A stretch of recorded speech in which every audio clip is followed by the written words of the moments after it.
ठाणे महापालिकेला लाभलेला येऊर सारखा एक निसर्ग परिसर, तिथे आपण संध्याकाळी भर मे महिन्यात आपण गेलो तर आपल्याला 3 ते 4 डिग्री तापमान मध्ये फरक आपल्याला वरती गेल्यानंतर एक 10 मिनिटं 5 मिनिटाच्या अंतरावर डोंगरावर गेल्यावर आपल्याला किती आनंद होतो.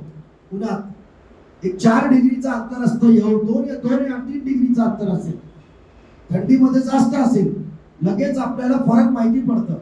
तो विचार करा तर थोडासा 3 डिग्री कमी झाल्यावर आपल्याला एवढा असा विश्रांती आनंद वाटतं. तर नॉर्मल दिवसात आपल्याला तिथे 4 ते 5 डिग्री टेम्परेचर वाढ मध्ये किती तिथल्या नागरिकांना त्रास होणार आहे.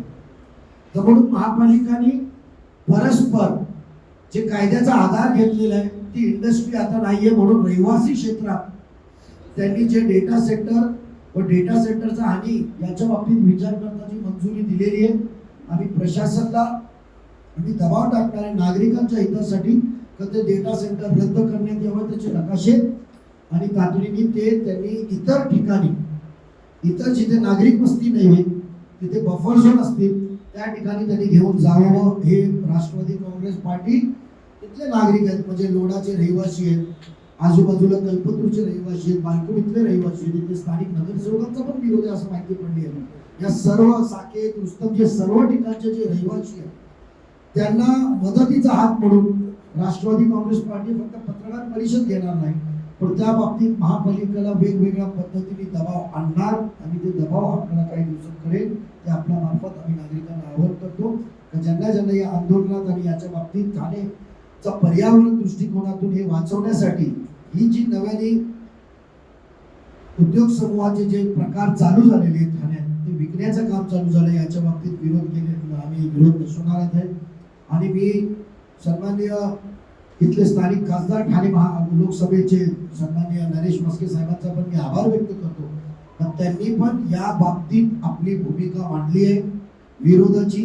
आणि नक्की मला विश्वास वाटतो का सत्तामध्ये जुळलेले अर्थसंकल्पमध्ये बुडालेले शिवसेनेला पण जाग येईल आणि मस्के साहेबांचा विचाराला मताला साथ देऊन ते पण या बाबतीत नागरिकांच्या हितासाठी जुळतील आणि त्यांनी जुळावं आणि सर्व राजकीय पक्षांनी एकत्र येऊन नागरिकांच्या हितासाठी आपण पुढे यावं. या बाबतीतला त्यांना मी आमंत्रण करतो की त्यांनी पण जुळावं.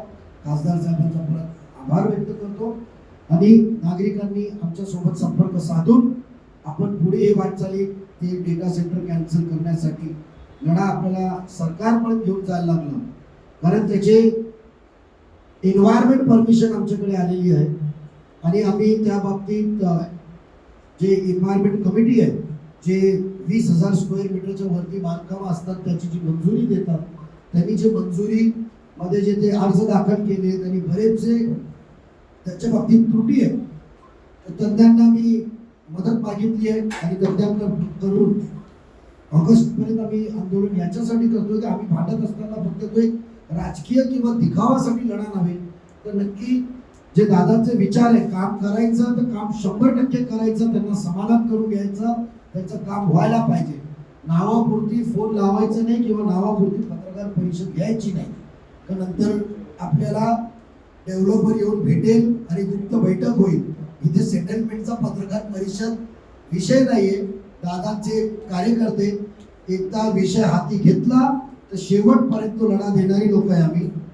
त्या बाबतीत आम्ही तज्ञांकडून आम्ही माहिती मागितली प्रथमदर्शनी, तर त्याचे एन्व्हायरमेंट मंजुरीमध्ये खूप त्रुटी आहे. त्या बाबतीत आम्ही परत कमिटीकडे जाणार आहे की आपण या बाबतीतला विचार करावा, कारण त्यांनी एक बांधकाम मध्ये लागणारा त्याच्या बाबतीतली जी फॉर्मॅलिटीज आहेत ते बघितलं, पण जे व्यवसायासाठी तो वापरला जाणार आणि जिथे गोष्टीसाठी येणार आहे त्यांनी होणारा पर्यावरणचा दृष्टिकोनातून विचार झालेला नाहीये. आणि गरज वाटली तर आम्ही सन्माननीय मुख्यमंत्री साहेब, सन्माननीय आपले लाडके लोकनेते आपले उपमुख्यमंत्री शिंदे साहेब त्यांच्याकडे पण जाणार, आम्ही वहिनी साहेबांकडे पण जाणार आणि नक्की सरकार याच्या बाबतीत हस्तक्षेप करतील व ठाणेकरांना नक्की न्याय मिळवून देतील एवढा आम्ही आपल्या बाबतीत नागरिकांना आपण सांगू इच्छितो. आणि ही लढा ऑगस्ट पासून तो सुरू होणार.